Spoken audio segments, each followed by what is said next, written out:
What do you like? Tell me what you like. I love the idea of nourishing both our body and our soul. Welcome to the Nourishing You podcast presented by the National Association of Nutrition Professionals, NANP. We invite you to join Kristen Burkett and Diana Wally as they host experts from the holistic wellness space who will share practical tips and information to enhance your health and vitality.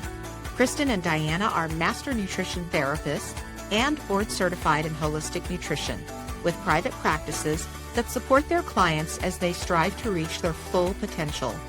If you enjoy today's show, please help us out by commenting below, liking this video, and subscribing to the channel to help us spread the word. You have to move your body. That's my message. That's my passion.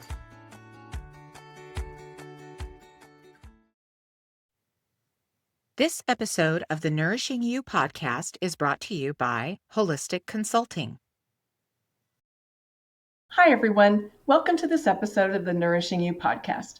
We're very intrigued to talk with Brendan Vermeire today about the connections between our gut health and mental health.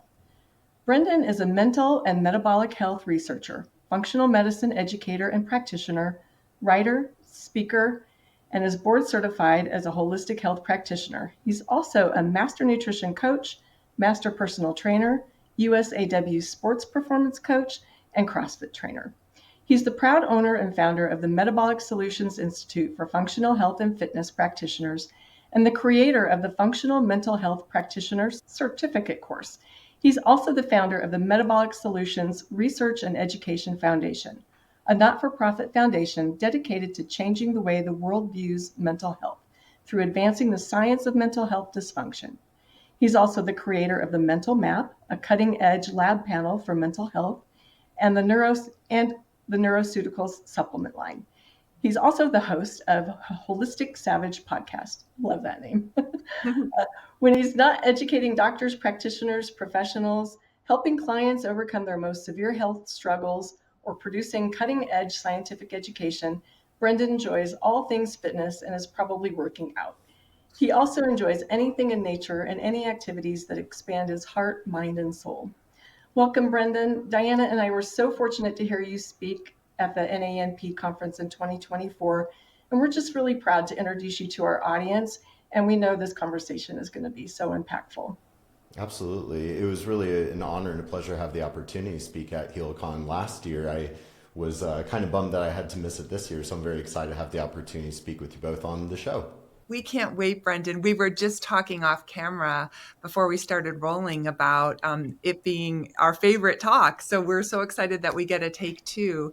And, you know, one of the things that we really like about you is your authenticity. And, you know, you really walk the talk. You just look so fit, so healthy, in addition to being brilliant. So we love that about you, that really authentic piece that you bring. So that being said, can you start us off by sharing your path into this specialized area with our audience? So certainly as I got into this line of work, it's been a pretty eclectic journey, and it's always kind of a hard thing to try to succinctly encapsulate 15 years of struggle and learning and research and education and service, because for me, when I was in high school, it was actually my life goal to be a Navy SEAL. You know, I grew up doing martial arts, and so I took that very literally and was trying to figure out the sort of modern day American equivalent of how do you become a samurai, right? And that translated to the Navy SEAL thing. And so it was actually really special speaking on Coronado Island at HealCon last year, because the Navy SEAL training is right there. You know, you have to drive by the big obstacle course to get to the hotel that we were at. So literally it was like, oh, I was supposed to be climbing over that thing, and instead I'm about to speak to a bunch of practitioners, you know, 15 some years later. But ultimately, to make a very long story short, when I was in boot camp for the Navy SEAL pipeline, they found I had a pre-existing injury, so I was medically discharged. And that was kind of like my, at the time, life purpose taken away from me. So it sent me into a little bit of a crisis as a young man. I was trying to figure out what do I do with my life. And that's when it was a pretty organic pivot into fitness and nutrition coaching. And through that career path, I really found that I was most passionate about the inner metabolic physiology and biochemistry. I didn't so much enjoy taking people through workouts or teaching them how to eat properly. I was more interested in the lab testing, the metabolic testing, using these objective parameters to guide the healing journey and the health optimization journey. But all the while, I was really struggling with my own mental health. And then I ran into a very, let's say, toxic and triggering life event that kind of sent me over the edge. And so I actually attempted suicide and was almost successful. I woke up in the intensive care unit like 3 days later, breathing out of a tube. And after that, had to go through psychiatric ward and really just experienced firsthand how dysfunctional and limited the conventional approach to mental health is. And that really put me on a path that ultimately led me to finding functional medicine, because I was actually engaged to somebody who developed a mysterious illness that nobody could figure out. So it was kind of one of these situations where, well, I was really struggling with my mental health and medicated and trying to get off the neuropsychiatric drugs and stabilize myself and get healthier and happier. I was also trying to save her from this mysterious illness that literally nobody, conventional, naturopathic, chiropractic, osteopathic, nobody could figure out what was going on with her. And ultimately, I wasn't able to save her. She ended up taking her life in 2020. But I went on to pursue a career in functional medicine. And so that's a very short version that got me on the path to not only functional medicine, but also specializing in teaching more of a functional medicine approach for mental health specifically. That's quite a path. Yeah. Yeah, sure. Wow. Well, number one, we're so sorry that you had to go through what you did to get to this place, but we are so grateful that you moved your life into this place because of it, and all for good in the end, and so many people are benefiting from your work now. So even though it was a big hurdle, you're touching the world in a really nice way. Thank you. As a result of that. So we're grateful for that. Thank you for sharing that story. That can't be easy to share every time you talk with an audience, to have to kind of go through that again, but we do appreciate it. I think, when Diana said before, the authenticity factor, you can see why that shines, because what you work on is what comes from your heart and your experience, and it doesn't get more authentic than that. I appreciate you recognizing that. And I think the whole topic of mental health, it's just so interesting how, it's becoming, reporting about it, talking about it is becoming more mainstream. People are getting more comfortable. And so it's kind of hard to pick apart like what's going on with the numbers. So some statistics I pulled up. In 2022, an estimated 59 million adults 18 and older in the US had some type of mental illness. That's 23% of all US adults. And even more concerning, the young adults aged 18 to 25 had the highest prevalence of 36% of that group. So it's, what I don't know is it because we're reporting it more and, so we're recording it more, or is something else going on? And I would really like to start with just your thoughts on what might be going on in this picture. So much anxiety, so much depression. Are people just talking about it more and it's always been there, or are we seeing a shift? And do you feel like there's some reasons for that? Yeah, it's certainly a huge thing to unpack, and I will very likely spend the rest of my life doing this work and trying to bridge the gap.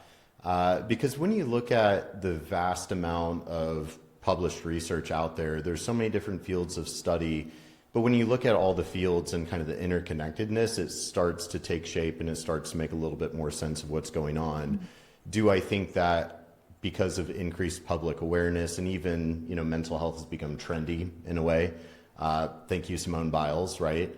Where there is less stigma, so we're talking about it more. I do think there's probably improved parameters around screening and diagnosis and then reporting. So do I think that could be contributing to some of the rise? Yes, but not all of it, right? It's kind of like inflation is still very disproportionate with like the housing market, for example. Same kind of idea where there is probably an inflated statistical database from the assessments and diagnostics. However, I do think there's a lot of other contributing factors, whether it's first off just the stressful culture that we live, the high speed, instant gratification, instant dopamine and stimuli. We have a very fast paced, stressful culture in general. I don't think American sociological trends are very conducive to spiritual, holistic mental health in general. But then, there's these massive elephants in the room. That is the increasingly toxic environment and the increased toxic burden, as well as the lifestyle-driven metabolic illness, chronic inflammatory crisis, right? And so when you look at some of these statistics of, depression is going to be the leading cause of morbidity within a decade. Alzheimer's is tripling, I think like every 30 years or some statistic I have in one of my slide decks. But then even looking at like 2022 CDC data, we see that suicide is the 10th leading cause of death of Americans. Cerebrovascular diseases in the top 10. Dementia, Alzheimer's is either 6th or 7th, I think right behind diabetes, right? So when you start looking at it through the lens of, well, how does chronic inflammatory disease contribute to neurodevelopmental, neuropsychiatric, and neurodegenerative phenotypes? That's where you start getting a much more clear picture. So do I think there's more reporting and diagnosis and prevalence and statistical reporting? Yes. Do I think toxic burden is a big factor? Yes. Stressful sociological behavioral patterns. But I think the big elephant in the room is the lifestyle-driven metabolic illness crisis. When you look at what I think 88% of Americans are considered metabolically ill, 88%. Right? About half of the population is either pre-diabetic or diabetic. About 70% of the population is overweight or obese. We see these heavy associations of obesity, diabetes, and various neuropsychiatric predispositions. So to give an analogy to kind of tie this all together, we all have unique genetics. I mean, we're all 99.9% genetically identical, but it's that 0.01 of genetic variation that makes us look different, sound different, behave differently. So we all have predispositions to various neurological behavioral patterns and ways of thinking and being, right? I'm a little bit more predisposed to ADHD and depression, but that's the genotype. What's the phenotype that's being essentially caused by the epigenetic expression? How are those genes expressing themselves? So if you have some of these genetic traits and predispositions, and then you add in a bunch of toxins from the environment, you add in metabolic disruptors from metabolic illness and chronic inflammation and stress, that's going to exacerbate any existing genetic predisposition, right? So if you're predisposed to ADHD, it's going to exacerbate it. If you're predisposed to depression or anxiety or OCD or bipolar, the list goes on and on and on. So a lot of my work is I'm not so concerned about what the diagnostic label that they've been given is. I'm much more interested in the health promoting effects of the environment or lack thereof and their lifestyle and what is their metabolic stature that then could be contributing to all of these neural and cognitive and psychological deficits and symptoms, if you will. Just real quick for the listener, could you unpack a little bit what you mean by metabolic crisis? So I think that the metabolic illness that we hear a lot about that, maybe people don't quite understand what does that encompass as far as health? Yeah, absolutely. And this is where my background in fitness and nutrition comes in pretty handy, right? When I came into the functional medicine space, initially, I was a little bit worried that maybe I wouldn't be seen as credible as a medical doctor or something because, well, I'm a fitness nutrition guy. But let me put it this way. If I had to pick only one or two tools to combat the mental health and metabolic health chronic disease crisis, I'm going to pick nutrition and fitness over everything else, hands down. And even if I only had to pick one, I'm going to put exercise and fitness over nutrition, in fact. Just when you look at the metabolic effect of what happens when you train your body properly and you move your body properly and you cultivate this amazing meat suit. So, metabolic has always been kind of a mysterious word and why I named my business Metabolic Solutions, because really we're just referring to the engine of your body. The most simple way to think about your metabolism is it's the engine that drives your body forward so that you can play in the sandbox of life itself, right? And so when we talk about metabolic illness or metabolic disruption, we're talking about metabolic syndrome and obesity, right? Low lean mass, high fat mass, and all the things that come with that sequelae or that disease process that includes the leaky dysbiotic gut and the fatty liver and the chronic inflammation, right? So simply as, rudimentary and superficial as it might seem, even just body composition and how conditioned are your tissues is probably one of the top things that we should be considering for all-cause mortality and quality of life and longevity. Okay. So that you just kind of touched on what I've heard you talk about before, which might help our audience put into more of a framework, is you've referred to 3 pillars of mental health. So could you kind of just take what you said, but maybe align them with your pillars for us? Yeah, absolutely. I think that's a good way to do it with I like to say that the 3 pillars of mental health are mindset. So our psychology, our belief systems, our core values, our philosophies, our ideologies that we live by and embody as we move through life, number 1. Number 2 is going to be the microbiome, the garden of life, right? All of these trillions of microorganisms that live in us and on us and co-create our physiological expression and directly either contribute to health and healing or disease, depending on what's going on with those microbes. And then the 3rd pillar being the metabolism, which is completely lifestyle based through stress reduction, sleep hygiene, consistent, regular, appropriate exercise, whole food, micronutrient dense diet.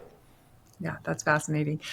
Before we move on, I just wanted to say that, so I, like you, I'm a nutrition professional, but I'm also a certified personal trainer.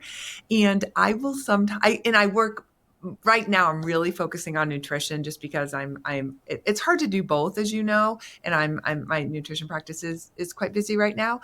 But I've said to clients in the past that even though I'm practicing nutrition right now, I think that movement could be more important, right? Your exercise, just for all of the reasons that you said. So don't tell anybody I said that, but I have told a client or two that that the sedentary person that is struggling with their health. So I'm really in alignment with that. Absolutely. One, as holistic professionals, fortunately, that's the whole point of holistic, is we don't have to do just the one thing. We want to do all of it because it's all going to have a very synergistic, complementary effect. But even with my background in fitness and nutrition, it's been coming for years where the professionals that they only do fitness or they only do nutrition, these days, everybody's becoming more holistic. So you can be well-rounded and best serve your clients. But for the sake of making a point, if I only had to pick one thing to combat chronic disease, it's going to be exercise, no doubt. Yeah. No, it's true. And Kristen, she's so good at too, like talking about stress and like you with mindset and sleep and just all of the things. So being a holistic professional is just, it's the best. I mean, yeah. All right. So, you're really beginning to be known in our space for this brain on fire. And for the listener, I'm doing air quotes, the brain on fire tagline.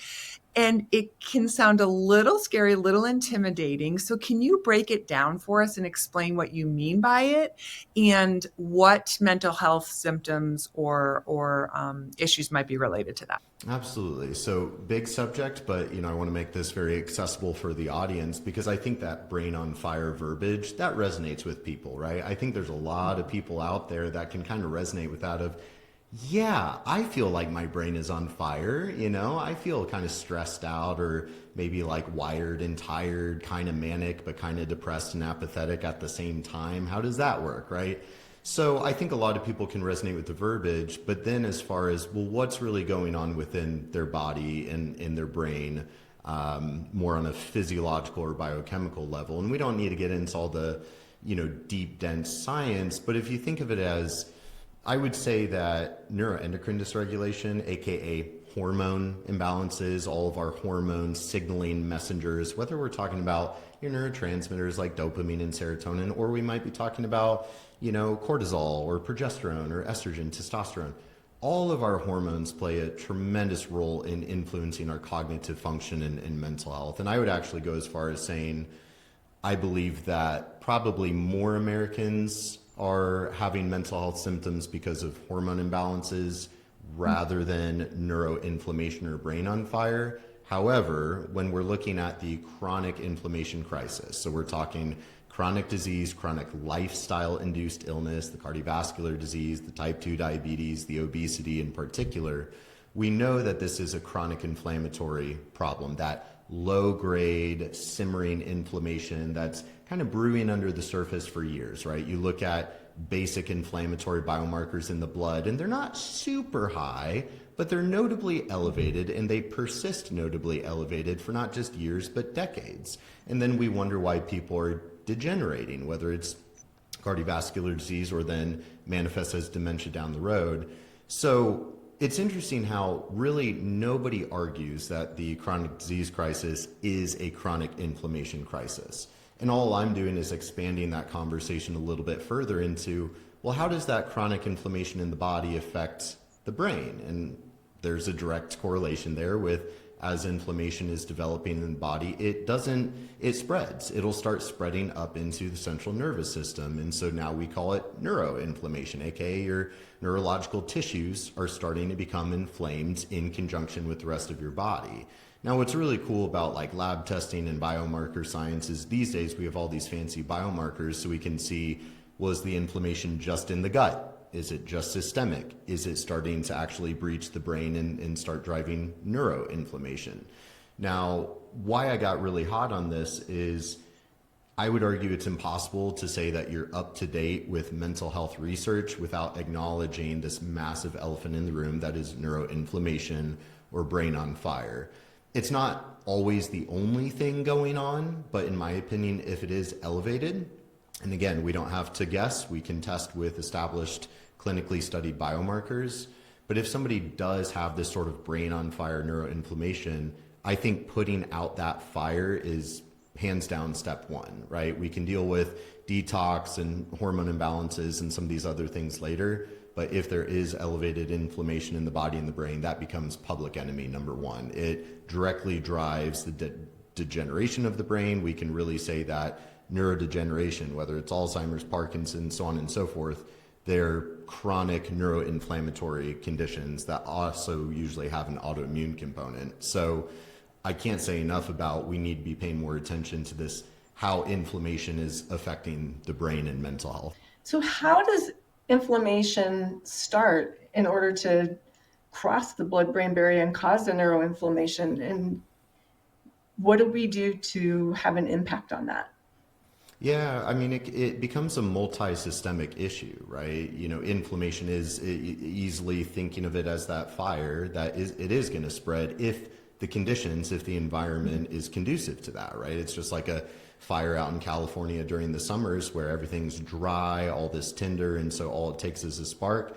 And if left unchecked, that fire will grow and spread and grow and spread and grow and spread. So if the terrain of somebody's body, you know, they have excess body fat, they have microbial dysbiosis and leaky gut, leaky brain, nutrient insufficiencies, all these different things, toxins, stress, that will contribute to increased oxidative stress, increased inflammation, and that'll start spreading throughout the body. There's all these communication pathways. So even, for example, to give the audience like a tangible biomarker to run off, C-reactive protein, which is the most widely used, best studied, most popular inflammatory biomarker known to man, we see that even CRP, the protein that we're measuring in the blood, can disrupt the blood-brain barrier, cause leaky brain, and ignite the brain to some extent. This is all very relative. You know, it's not black or white of either there is inflammation or there isn't. It's a spectrum. Are we talking a high degree, a low degree? And so it is that sort of insidious low-grade inflammation that will be driving that.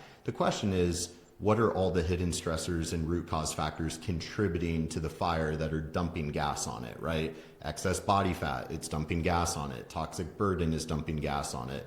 Microbial dysbiosis, stress, unresolved trauma, nutrient imbalances, all these potential factors that are just sprinkling and dousing the flames with more gasoline, and so that fire spreads. So it can be multifactorial, which is why taking a holistic approach, checking for environmental contributing factors, psychological contributing factors, lifestyle factors. It's certainly not a deficiency of medication, right? It's a lot of other things. Right. Well, let's hone in on one of those pieces that you just mentioned. Let's go into more detail on this gut connection and the microbiome and some of these more neurological issues that we might have. And I think, for our audience, it seems like some of the most widely recognized symptoms are anxiety and depression, and it seems to be just rampant right now and uncontrolled for a lot of people. Can you talk to us more about what this connection is, how it can feed those types of symptoms, and just get us on the page about that contribution? Yeah, going back to my genetic analogy, anytime there's increased inflammation, it's likely going to exacerbate any of those genetic predispositions, right? Now, I will say some mental health disorders and neuropsychiatric conditions are more so associated with inflammation and neuroinflammation, but I think it's absolutely scientifically sound and fair to say, well, if there is inflammation, it's probably going to make any pre-existing susceptibility worse, right? But depression and anxiety are kind of the big two when you look at a lot of the detailed, intricate mechanisms of how inflammation disrupts our neurotransmitter activity, for example. So depression and anxiety specifically, we have to be asking ourselves, is it that they have major depressive disorder and general anxiety disorder, or are these just symptoms of deeper lying inflammation? But, it might be manifesting as more manic episodes in bipolar. It might be more psychotic features in schizophrenia. It might be early onset Alzheimer's in your 50s, right? It totally depends on that individual, but certainly that fire of inflammation is going to contribute to numerous symptoms. Fatigue is also the other big one I should mention, like bodily pain, musculoskeletal pain, fatigue. So I will say there's sort of this like dark triad, if you will, of depression, fatigue, and musculoskeletal pain. Those are kind of three major signs that it could be inflammation based. But again, if people are experiencing some of these symptoms and they're wondering if they have inflammation, certainly there's a lot of testing and biomarkers that can give a more objective baseline to see where they're at. And then obviously how they're progressing. Is it getting worse, or are they doing the right holistic interventions to augment that and start shifting to more of an anti-inflammatory path? Holistic Consulting HQ offers a unique holistic nutrition mentorship program that will help you turn your passion into a full-time career. Regardless of what's holding you back, they offer support in obtaining your credentials, building a valuable network, and giving you winning tips to build your business, even if you're starting from scratch. The mentorship program will help you lay the foundations of a profitable business through monthly lectures, assignments, and office hours from your supervisors.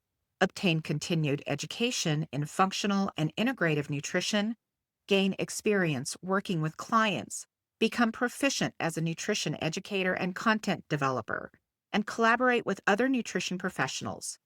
Interact with a community that can help you solve problems, determine the next steps or recommendations for clients, gain referrals, develop better counseling skills, and feel more confident in your decisions. Can we talk about some of those holistic interventions? So maybe we could also talk about, some testing and working with you or somebody like you, but maybe first, if somebody wanted to start tackling this on their own, what would you recommend? Absolutely. I mean, I always like to create that very holistic approach where I'm always thinking what's going on in the environment, right? Like if they're, let's say, living in a excessively moldy environment, they also happen to have lead paint and they have, mercury amalgams in their mouth or something, there's a lot of toxic burden. So certainly looking at any literal, physical, environmental factors that might be contributing to oxidative stress and inflammation. Certainly looking at their stress level, because stress and excess cortisol activity creates essentially increased inflammation through immune cell priming that we don't need to get into all the details of, but stress can be a big contributing factor. But then, of course, the more lifestyle driven, so exercise, sleep, the nutritional habits, because we know ultra processed food is directly going to contribute to the destruction of the human body. There's no other way to put it. So we have to shift people away from the ultra processed food to ideally more of an organic whole food diet. We got to get them moving. We got to get them in the sunlight. We got to get them sleeping. I can't emphasize the lifestyle foundations enough, because I find in today's world, people are very eager to try to chase mysterious root causes, and they kind of ignore the foundational pillars, right? They go chasing a fancy detox protocol or a parasite protocol, or they think that if I just do the right lab test, I'll find the root cause, throw some pills at it, and all my problems go away. And realistically, I would much rather say, let's skip supplements entirely and just focus on our lifestyle foundations, and let's get really, really good at those. Because supplements, even the best nutraceutical formulations, that's maybe 15% of the equation on like a good day, right? So it's going to be primarily the environment, the lifestyle, the psychology that we should be focused on. And then I think it's really helpful to use the lab testing and biomarkers to essentially prove to yourself objectively, you're on the right track and your hard work is paying off. Because if you're just going based on symptoms or your subjective perception, you might get discouraged because you're not seeing and feeling results right away. And it's like, you have to practice these things day in and day out, month after month, year after year, for years on end to really be moving the needle and keep it moving in that direction. So it's a long-term game, and we have to be consistent and compliant for long periods of time to really boost our metabolic and mental health. Yeah. What's your approach when you see people that are in this, what I call the hamster wheel? So their symptoms, like their anxiety is ramped up so high, or it starts on that wheel, and then they get into such a fast pace on that wheel that the symptoms are just overtaking them to the point where they don't want to get out and exercise, or they can't do it's paralyzing. So how do you start to break out of that hamster wheel to be able to integrate some of these lifestyle things that can be so powerful? Yeah, it can be really hard at times. There's, all of the psychological layers and factors and belief systems and self-limiting belief systems that we might have to observe and hold space for, to reflect on and intervene upon, and maybe dismantle some self-limiting beliefs, or dismantle old belief systems that aren't really in alignment with who we want to become or the healing that we want to really accomplish. And so certainly it can be a little bit of a dance with how we do this, depending on how open is the client. But to get people off that hamster wheel, a lot of times this is where I like to think of the difference between a therapist and a coach. Is a therapist is primarily going to hold space, empathize, validate, maybe offer some degree of reflection. A coach is going to hold you accountable and inspire you to take action now. Let's stop over-analyzing the problem. What can we do right now, right? And I think directing people back to what can we do right now in this very moment to start moving the needle on your health? What is a new habit that can help us move in this direction that you feel good about, that you feel inspired to take on? This is the art of motivational interviewing, which I don't find a ton of doctors in the space always have. It's a coaching technique, but essentially somebody's going to be much more likely to be compliant with your recommendations if they feel like it was their idea and they came up with the recommendation for themselves. So as coaches, we should be inspiring them through motivational interviewing to come up with, well, how do they want to apply themselves? Is that exercise? Is it in the kitchen? Is it they want to do, the frozen ice baths because it's trendy right now? But we have to stop chasing trends based on social media and stop chasing quick fixes and supplements. Stop overanalyzing the problem with excessive or unnecessary lab testing. What can we do right now? Let's go ahead and do it. Let's take action.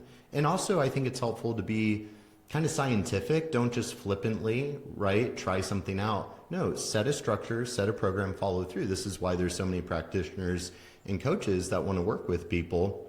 We want to hold their hand and guide them through the process and gently guide them through it, so we actually get them from point A to point B. So there's so many layers to it, but ultimately too, the individual, the client, the person in question, they have to really want it. They have to have intrinsic motivation. They truly want to improve their quality of health and life. That's the best description of the difference between a coach and a therapist I've ever heard. That is so good. That just really resonated with me.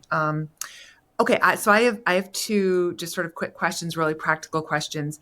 You did mention that you're in love with fitness and you think that should be a huge priority for people. So it's kind of a two-part question. So I'd love to know, for the average person, because we know, I think it's less than 50% of people even exercise, and then less than, only like 20% of people meet the government guidelines for exercise. So, for the average person who may not have an exercise program, what would you recommend for them to begin, just to start, get off the couch? So what's kind of your preferred program for that? And then the second thing would be, I'm curious if you recommend any particular diet. So are you kind of diet agnostic, or do you think, a paleo diet or vegetarian diet or some particular diet is better? Yeah, great questions. Two really powerful ones, because these are top two kind of evidence-based therapeutic interventions to combat chronic disease with fitness and nutrition. I love that the scientific literature has caught up with some of that. I think, should be a little bit of common sense, but hey, now we have all this robust research that really proves, like, it's not just working out for the sake of having muscles or being superficial and lean. This is about quality of life. This is about longevity, right? This is so much more. It's about mental health. So certainly I am very agnostic, and I'm very all about bioindividualization, right? So even in my former fitness nutrition career, it's like, yes, I trained professional athletes at times, but I also worked with 88-year-old women that had never lifted before, and they shattered their kneecap a year ago. So it's all about, okay, I remember that client too, meet her where she's at, of like, we need to work on your knee extension strength and be able to have you walking again, right? So that's the thing people need to understand about fitness. It's all about, we have to meet the body where it's at. It's okay if they've never worked out before. It's okay if they're deconditioned. And it's not about aggressively trying to, you think about like a manual stick shift car, right? You have to let off the gas to switch your feet on the pedals and shift gears. And then you speed up, you back off, you shift, you speed up to ramp up to your speed. It's just like that with fitness, right? You actually have to work through the gears one at a time and ramping things up accordingly, and making sure you're listening to your body and that you're recovering properly. Because of course, if exercise is overdone or not done properly, it's just more stress and wear and tear and inflammation and oxidative stress. So the healing happens through the recovery from the exercise. But certainly using myself as an example, I do advocate for a well-rounded exercise regimen that's working all of the energy systems. In my opinion, I think everybody should be doing some kind of strength training, whether that's body weight or lifting weights, with amazing, impeccable form and full range motion. Some kind of mobility work. I'm a big yogi. I love, heated vinyasa flow. I might even go as far as saying, if I only had to pick one form of exercise to keep me young and happy for the rest of my life, I'd probably go with heated yoga, if I'm being honest. But some kind of mobility work that's going to help you open up your tissues, promote lymphatic drainage, detox, but also some kind of aerobic and anaerobic training. So whether that's a brisk walk or a Stairmaster or running, cycling, all about whatever gets your heart up, right?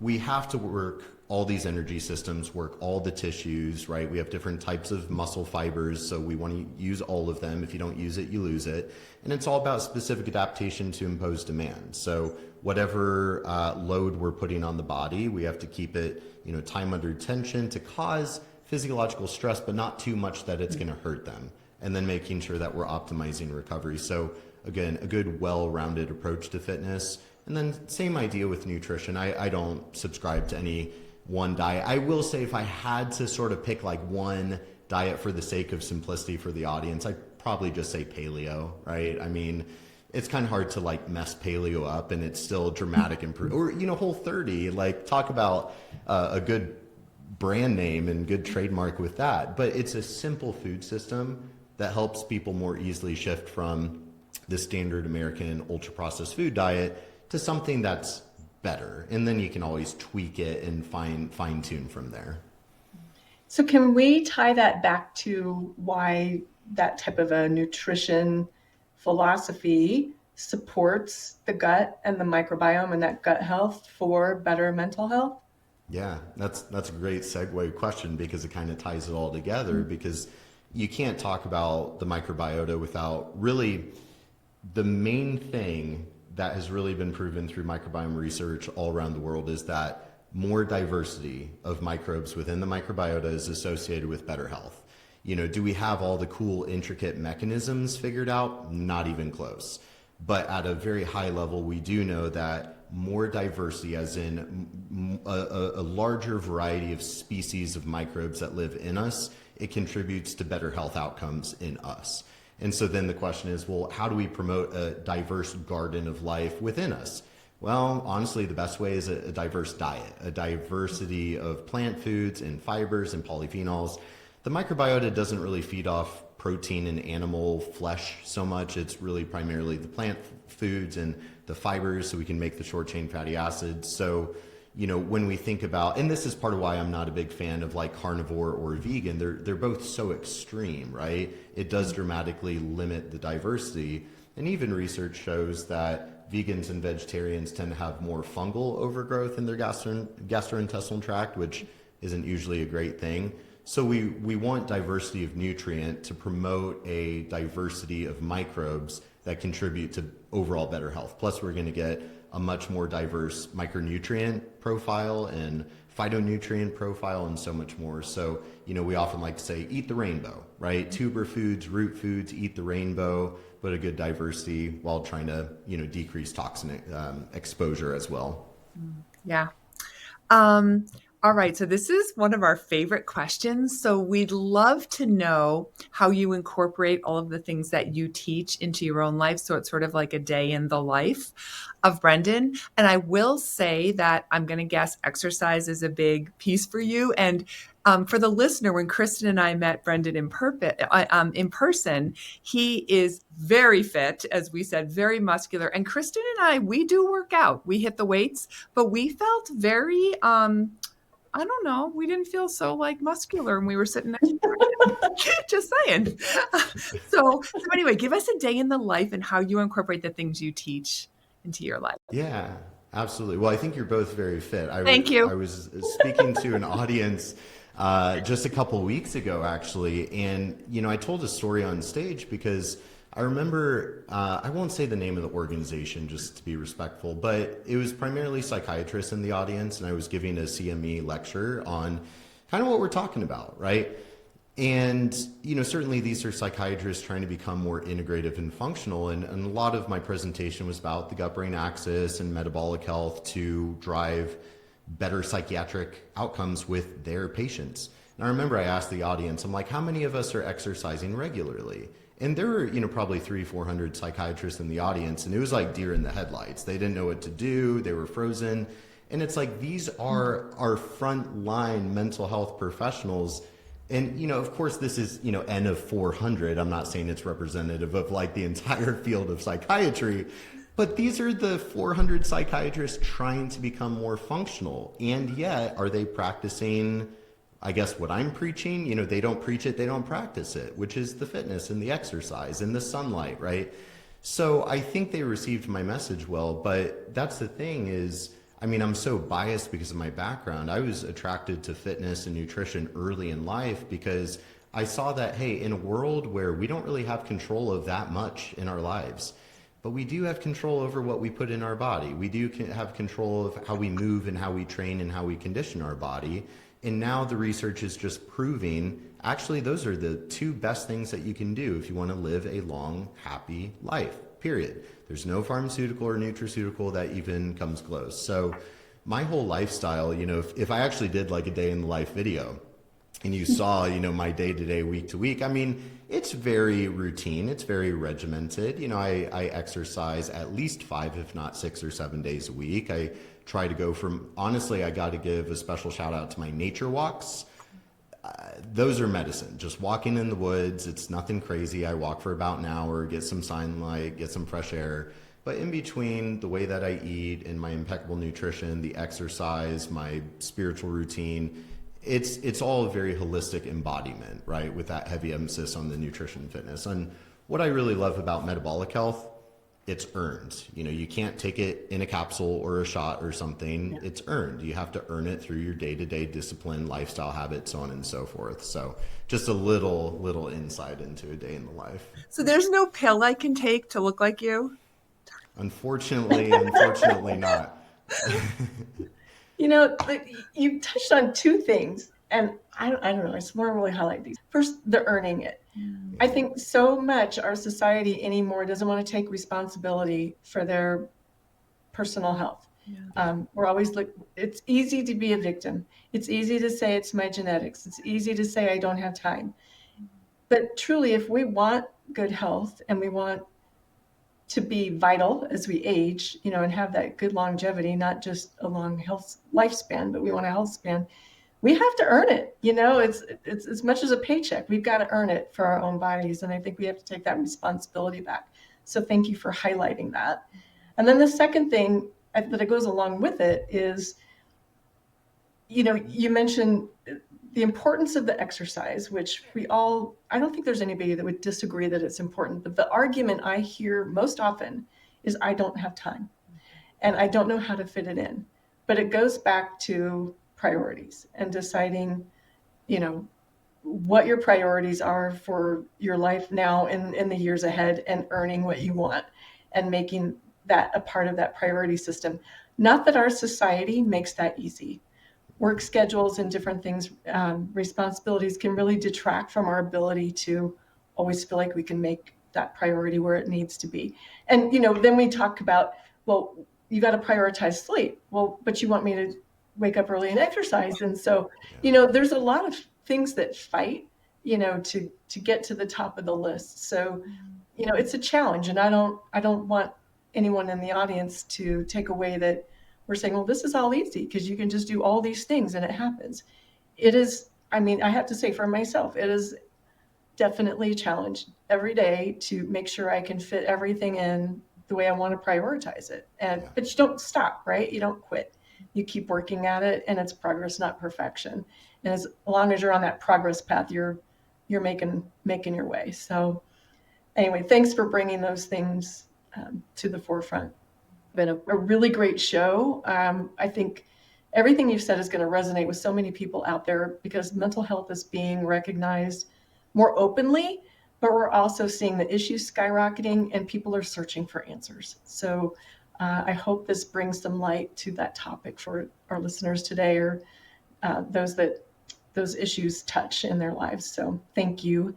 And do you have some resources that you wanted to share with our audience I think you've got some practitioner training that you do, or maybe some other things you'd like to share?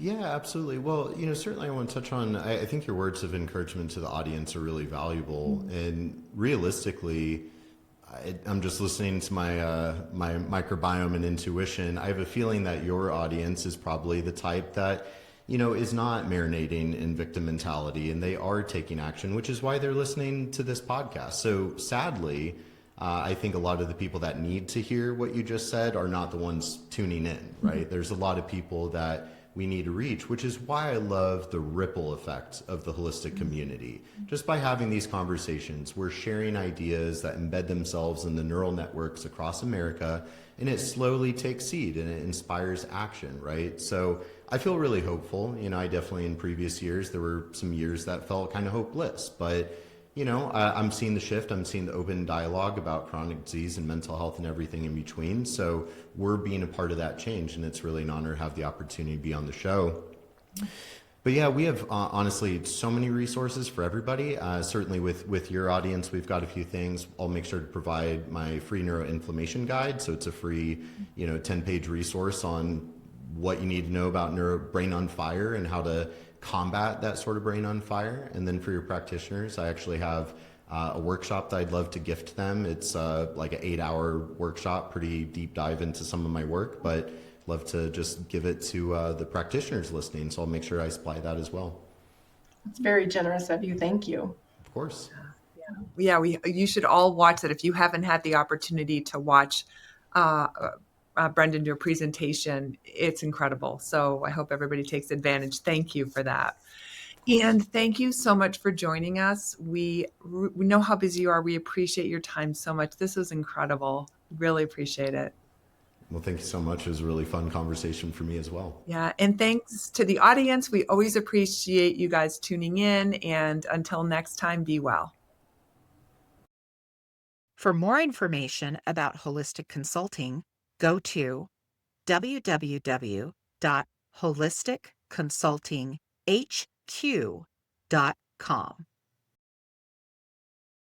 Don't miss a beat. Find other episodes and subscribe to this podcast on YouTube or check us out on your favorite streaming app. Now available on Apple Podcasts, Pandora, Spotify, iHeartRadio, Amazon Music, and more. You can also visit nanp.org for more information. Looking for a board-certified holistic nutrition professional to support you on your health journey? Go to nanp.org to get started today. Membership in the NANP provides you with a competitive advantage.